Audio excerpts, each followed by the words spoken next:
All right, so today we're tackling a career path that's all around us, but honestly, most of us probably don't think much about it. Okay. Bricklaying Supervisor. Yeah. You've been digging into this on RoleCatcher, which is really cool, by the way. They Hmm. got a ton of resources, career guides, interview prep, all sorts of things. Right. And it seems like you're particularly interested in what it takes to become a bricklaying supervisor. Definitely. So are you ready to kind of, pardon the pun, lay the groundwork for understanding this career path? Let's build on that. Yeah, I'm ready. Okay, perfect. So first things first, what does a bricklaying supervisor actually do all day? Right. It's got to be more than just yelling more bricks all the time. Right. Yeah. Definitely more to it than that. Haha. Right. RoleCatcher actually does a pretty good job at breaking down what it entails. Mm. And it's really interesting, the variety. Ah.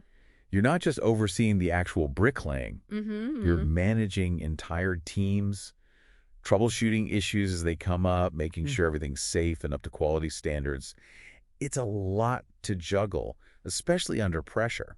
That sounds like it takes a certain type of person to handle. Absolutely. Especially with all that pressure. Yeah, you need to be able to think on your feet and make decisions quickly. Right, exactly. And that's where the leadership part comes in, Right. which RoleCatcher stresses a lot in their materials. Oh, interesting. It's not just about having the technical know-how. It's about being able to lead and motivate a team, Yeah. resolve conflicts, and make those tough calls when you need to. Right. Those are valuable skills that apply to any job, really, not just construction.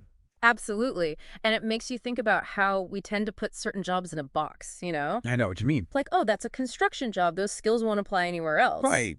But leadership, communication, problem solving, those are things every field needs. Exactly. And you know what else RoleCatcher points out? Some of the perks you might not expect, Like what? like the possibility of becoming self-employed. Oh, wow. Just imagine, you build up your skills and your experience, Yeah. and then you can be your own boss, take on your own projects, set your own hours. That's pretty appealing. Yeah, that level of autonomy is something a lot of people find really attractive. Yeah, definitely. It's not just about laying bricks, it's about building a career. For sure. Although I'm also getting the sense from these guides that it's not all sunshine and rainbows, is it? Well, that's true. I mean, it's physically demanding. That goes without saying. Oh yeah, definitely not a desk job. Right. But there are other things that are maybe less obvious, challenges you might not think about right away. Like what?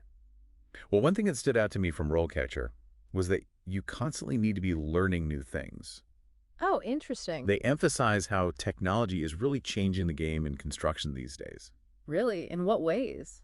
Well, for example, they talk about things like using 3D modeling to visualize projects before you even start building. Oh, wow. And even, get this, drones for surveying construction sites. Wait, drones on a construction site? That's wild. I know, right?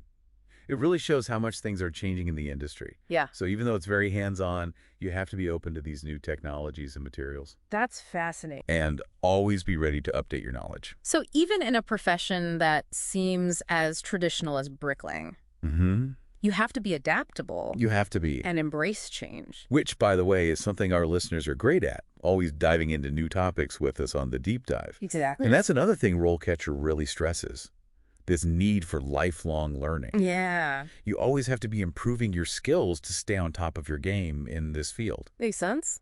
They even talk about specific certifications that can give you a leg up in your career. Oh, interesting. Okay. So it sounds like there's more to it than just, working in the field for a certain number of years. Oh, yeah, definitely.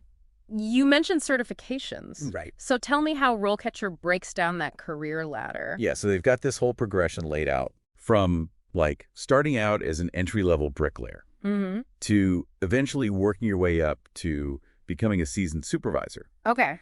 And you start by, obviously learning the ropes, mastering the basics. Right. And then as you gain experience, you might move into more of a, like, junior bricklayer role where you're starting to lead small teams. Okay.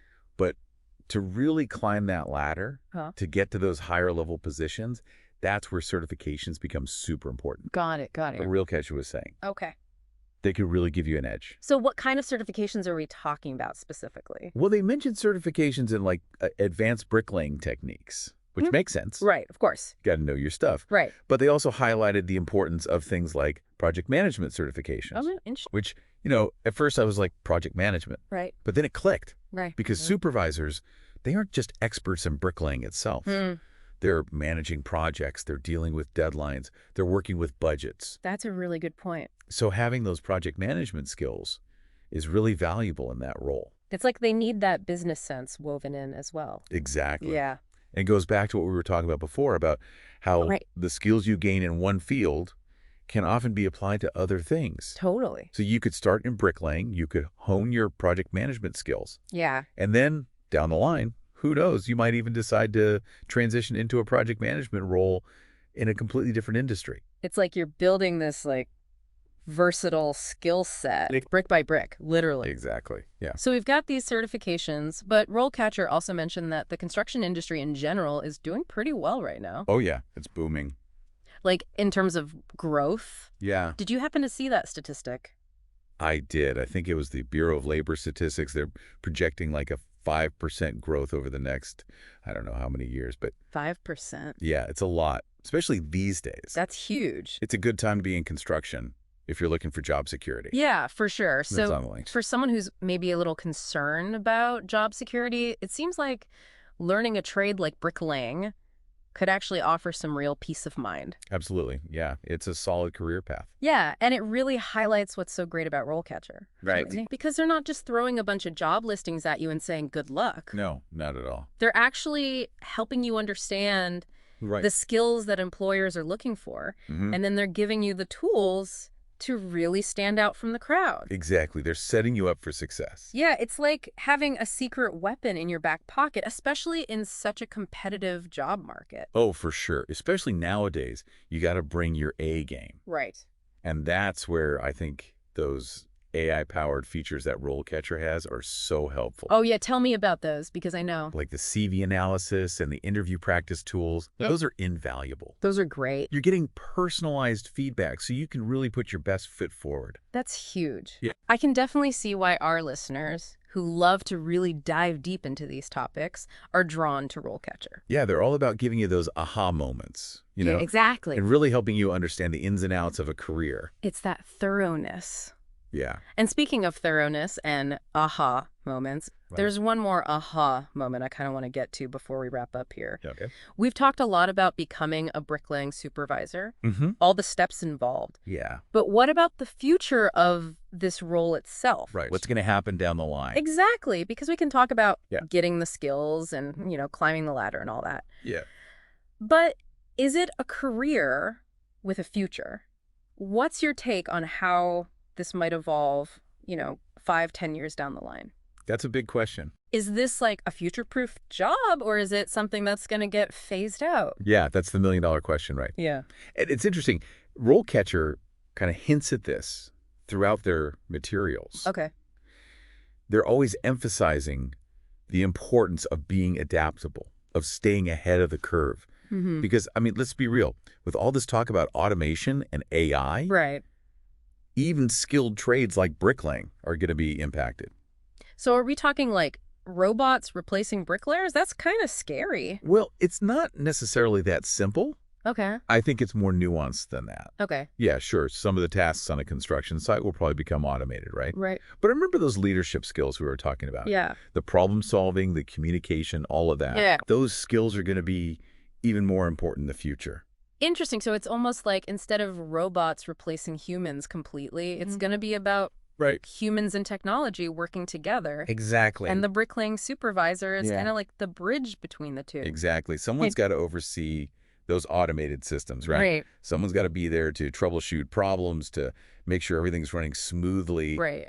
and that it's all integrating well with the human side of things. Right. And make those judgment calls that a robot can't make. Right. Exactly. It's not all just, ones and zeros on a construction site. No, definitely not. There's still that human element. And you've got new materials to think about, too. Oh, that's right. Like sustainable building materials and all that. Yeah. Exactly. And building codes are always changing, so.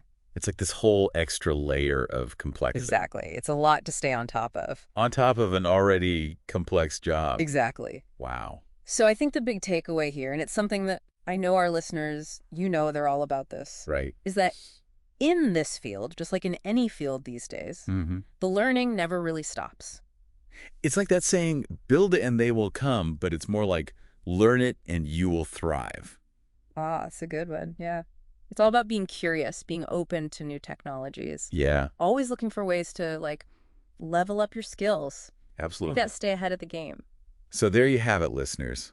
We've really gone deep on this whole bricklaying supervisor thing today. Yeah, we really dug into it.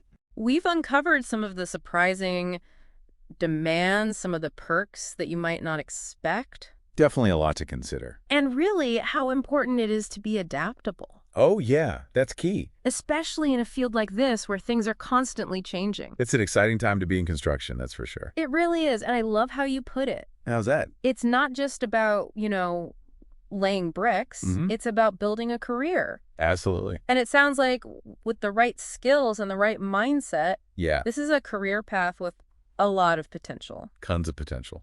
Awesome. Well, thank you so much for taking this deep dive with me today. Hey, thanks for having me. This was fun. It was a pleasure, as always. And listeners, remember, How's that? keep building that foundation of knowledge because you never know when it might come in handy. Well said. Until next time, happy learning.